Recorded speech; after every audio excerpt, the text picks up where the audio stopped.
Merhaba arkadaşlar, kanalıma hoş geldiniz. Bugün bir orkidem var yanımda. Bakın bu şekilde hiç yaprağı kalmamış, hiç gövdesi kalmamış olan bir orkidem bu. Sadece kökleri var. Ve bu orkide için neler yapabiliriz? Bununla ilgili kısaca bir video hazırlamak istedim. Daha önce bu şekilde olan bir orkidemden ben yavru elde etmiştim. Yani gövdesi yoktu, yani hiç yaprağı yoktu. Sadece bu haldeyken ondan bir yavru elde ettim. Bir keyiki verdi yine gövde kısmından ve düzeldi. Buna da aynı işlemi uygulayacağım ve bunu da sizlerle paylaşacağım hemen. Bakın şöyle gövdesini göstermek istiyorum. Gövdesi tamamen çürüdüğü için sadece kökleri sağlıklı bir vaziyette. Ve şurada küçük bir kısa bir dalı var. Bunda hala bir boğum var. Bu boğumdan da keyik elde etme ihtimalimiz olabilir. Şimdi hemen yapım aşamalarına geçmek istiyorum. Öncelikle toprağını temizlemekle başlayacağız. Tamamen saksısından çıkarıp topraklarını temizleyeceğiz. Ve buna biraz farklı bir uygulama yapacağız. Şöyle toprağını temizlemek istiyorum. Bakın sağlıklı, hala sağlıklı kökleri var. Bakın bunun içinde de aynı şekilde süngerler var. Süngerleri de temizliyoruz. Kurumuş olan kökleri ayrıştıracağım. Çürük köklerini temizledikten sonra iyice duruladım. Daha sonra da dezenfekte etmek amacıyla Arap sabunu ve suyu karıştırıp yaklaşık 1 litre suyun içerisine 1 yemek kaşığı kadar Arap sabunu koydum ve daha sonra iyice içerisine koyup dezenfekte olmasını sağladım. Siz bu işlemi aynı şekilde oksijen suyu ile kullanarak da yapabilirsiniz. Köklerin çürük olanlarını aldım. Bakın kökleri bu şekilde ip şeklinde kalmasında bir zarar olmaz. Çürümüş köklerini sadece böyle sıyırarak da yapabilirsiniz. Yani temizlemeyin sadece. Kökten kesmenize gerek yok. Bu şekilde olsa bile bu su almasını sağlayacaktır. O yüzden bu şekilde bırakabilirsiniz. Yani şunları koparmayın. Çürümüş olan köklerini temizleyin. Ama bunlar kalabilir geride. Bunların herhangi bir zararı olmaz. Şimdi bu şekilde yaptıktan sonra bir kabın içerisine koyacağım. Ben böyle bir orkide saksısı aldım. Bu orkide saksısını da size öncelikle göstermek istiyorum. Bakın şu kısmında altında delik yok. Ama şu kısmında belli bir şöyle bir yükseklik var. Bir bölme var. O yükseklik sayesinde köklerin tamamı su ile temas halinde olmuyor. Yani siz bu işlemi böyle saksı bulamazsanız siz bu işlemi nasıl yapabilirsiniz? Altına birkaç tane çakıl taşı veya misket koyarak yapabilirsiniz.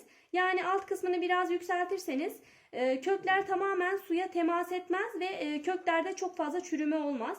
Bakın şöyle yaptıktan sonra gördüğünüz gibi sadece 1-2 tane kök su ile temas halinde olacak. Tamamı su ile temas halinde olmayacak. Ve bir miktar yaklaşık 2-3 parmak kadar su ekleyeceğim üzerine. Şimdi bu şekilde hafif kökler su ile temas halinde olacak ve gövde kısmından keyiki verecek. Hatta şu dal kısmından da keyik elde etme ihtimalimiz çok yüksek. Ben daha önce bu dal kısmından da gövdeden de keyik elde ettim. Bakın şunu size göstermek istiyorum. Bu benim daha önce elde etmiş olduğum bir keyikim. Yani bu yine aynı şekilde bunun gibi yaprakları yoktu. Sadece bu şekildeydi. Bunun gibiydi. Ve böyle bir orkide elde ettim. Bakın hatta size şöyle yakından göstermek istiyorum. Bakın bir tane değil aynı zamanda 3 tane keyiki verdi. Bakın bir tanesi burada bir yaprak. Bunun yaprak gibi durduğuna bakmayın. Burası ayrı bir keyiki. Bir tane şurada bir keyiki var. Bir tane burada bir keyiki var. Bu aynı bunun gibiydi. Yani gövdesi yoktu. Gövdesi olmadığı halde bu şekilde keyiki verdi. Yani kesinlikle önemli olan köklerin sağlıklı olması. Kökler sağlıklı olmadığı sürece ne yavru elde edebilirsiniz, ne yaprak çıkabilir, ne de dal verebilir orkideniz. Yani köklerin sağlıklı olması çok önemli. Buradan şunu da belirtmek istiyorum. Bakın burası kök kısmının üstü çürümüş ve kurumuş burası. Bu yerlerden artık tekrar kök elde etme ihtimalimiz olmaz maalesef. Ve bu kısımları birazcık temizlememiz gerekiyor. Budama işlemini yaparken makasın temiz olduğundan emin değilseniz bir miktar limon damlatıp bir pamuğa makasınızı silerek dezenfekte edebilirsiniz. Bu şekilde sildikten sonra hemen şu gövde kısmını kesmek istiyorum. Bu şekilde işlemimizi tamamladık arkadaşlar. Bakın 2 parmak kadar su doldurdum sadece. Çok fazla su kullanmıyoruz. Köklerin sadece bir kısmı su ile temas ediyor. Kullanmış olduğunuz suyun her zaman klorsuz olmasına dikkat edin. Dinlenmiş su kullanabilirsiniz veya hazır su kullanabilirsiniz. Yaklaşık 3-4 günde bir bu suyu değiştirebilirsiniz. Çok uzun durduğunda suda yosunlaşma olur ve kökleri çürütebilir. Şuradan bakın bu dal kısmından bir tane boğum olduğu için buradan bir keyik elde etme ihtimalimiz çok yüksek. Aynı zamanda gövdeden de keyik elde edebiliriz. Dediğim gibi ben bunu daha önceden gövdeden elde ettim. Gövdeden elde etmiş olduğum bir keyikimdi.